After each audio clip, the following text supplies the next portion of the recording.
cette nouvelle vidéo. Oui, je sais, je ne vous ai pas fait de booktube la semaine passée, mais c'est tout simplement parce que c'était humainement impossible. J'avais énormément de travail et j'étais vraiment très fatiguée. Donc plutôt que de vous faire une vidéo bâclée, j'ai décidé de la repousser à aujourd'hui donc. Cette semaine, j'ai décidé de vous parler de mes lectures récentes et donc de vous faire un update lecture. Il s'avère que les livres que j'ai lus récemment parlent tous d'une fascination féminine sous différentes formes. Premier livre dont j'avais envie de vous parler, c'est 24 heures de la vie d'une femme de Stefan Zweig. J'avais déjà parlé de cet auteur dans une vidéo précédente avec son livre Le joueur d'échecs.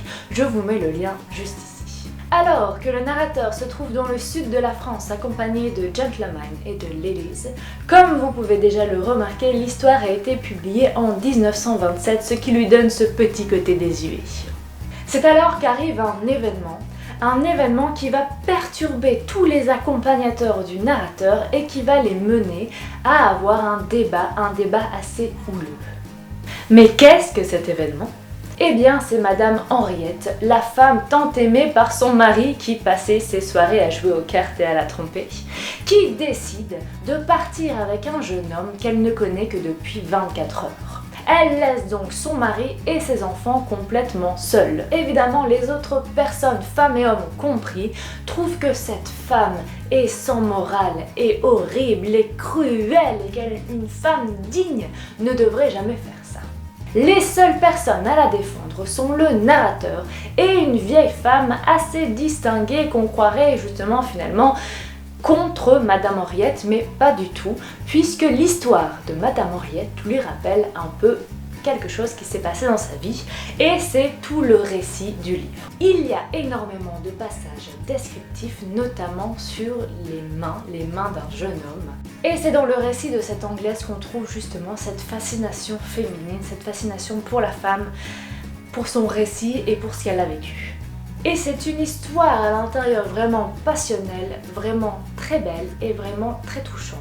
Ce que j'adore dans le style de Stefan Zweig, c'est qu'il a une écriture mais vraiment magnifique, un vocabulaire très enrichi, un vocabulaire très recherché, une écriture recherchée mais qui se lit très facilement.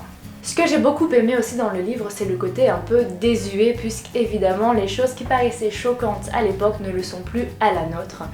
Et c'est assez touchant. Deuxième livre dont j'avais envie de vous parler, c'est L'amie prodigieuse d'Elena Ferrante.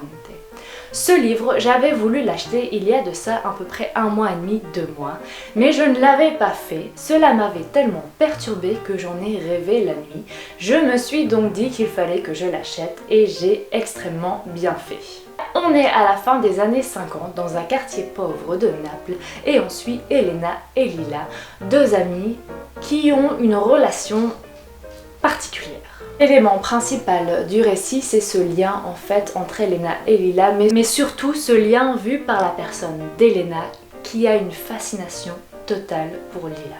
C'est aussi la rencontre de 2 caractères contraires. D'un côté, on a Elena, la petite fille sage, bonne en classe, assez réservée et mignonne, avec Lila, une petite fille qui n'est pas forcément très jolie, qui est très menue, très nerveuse et assez effrontée mais qui est d'une très grande intelligence. On suit les 2 jeunes filles de leur enfance à leur adolescence et pendant tout ce temps on voit qu'il y a une relation de force, un sentiment de jalousie, un sentiment de rancœur, que ce soit de l'une ou de l'autre, et c'est toujours très intense. On a aussi 2 évolutions différentes. D'un côté, on a Elena qui va pouvoir continuer l'école après le primaire, tandis que Lila, elle ne pourra pas puisque ses parents ne peuvent pas ou ne veulent pas lui payer ses études. À travers le récit, on a aussi la vision du Naples de l'époque, et autant vous dire que les femmes n'étaient pas forcément les mieux loties, mais ça, je ne vous apprends rien. Je n'ai pas envie de trop en dire sur ce livre puisque je ne veux pas vous spoiler. Ce que je peux vous dire, c'est que j'ai vraiment adoré la narration et la psychologie des personnages.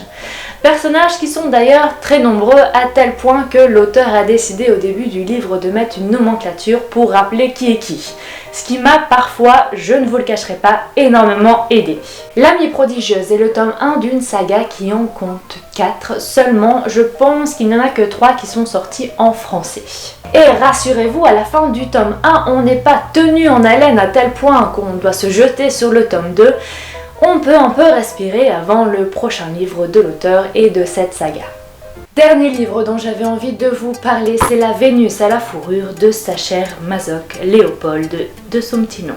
Ce livre rentre dans la catégorie de la littérature érotique, mais surtout comme l'un des livres pionniers du masochisme.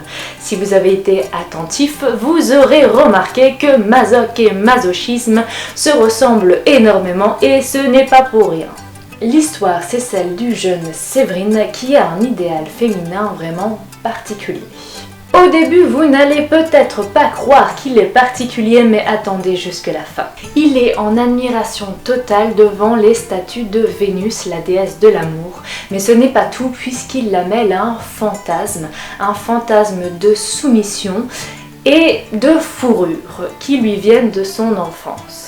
Séverine, qui a un prénom pour moi féminin et ce qui me perturbe énormément, mais ne vous inquiétez pas, je m'y suis faite, va rencontrer Vanda, une veuve extrêmement jolie, et il va transposer son fantasme sur elle. Au début, Vanda ne veut pas du tout rentrer dans son jeu, mais petit à petit, elle s'y prend énormément.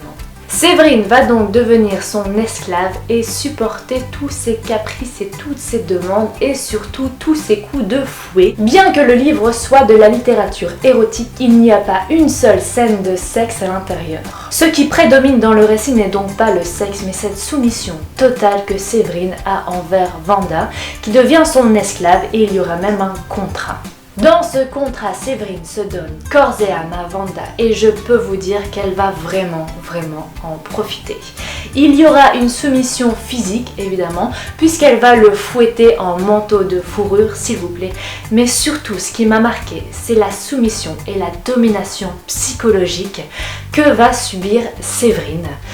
Parce qu'elle va totalement le maltraiter, jouer avec lui du début à la fin. Et c'est tellement intense, ça m'a vraiment pris aux tripes. Ce qui est aussi très perturbant et en même temps touchant, c'est cette fascination totale de Séverine envers Vanda, qui est vraiment à un moment donné une grosse connasse, cruelle, sadique, mais lui l'aime et l'admire. Évidemment, on va se demander tout au long du récit, mais pourquoi il se laisse tant faire ? Pourquoi il supporte autant de choses? Et finalement, c'est l'essence même du masochisme et c'est donc vraiment très intéressant et très bien écrit. Je vous le recommande si le sujet vous intéresse et vous n'êtes pas forcé d'être un adepte pour l'aimer. Cette vidéo est maintenant terminée. Si elle vous a plu, n'hésitez pas à la liker, à la partager, mais surtout à la commenter. Je vous laisse ici. Je vous souhaite une excellente journée, une excellente semaine et je vous dis à la semaine prochaine. Ciao!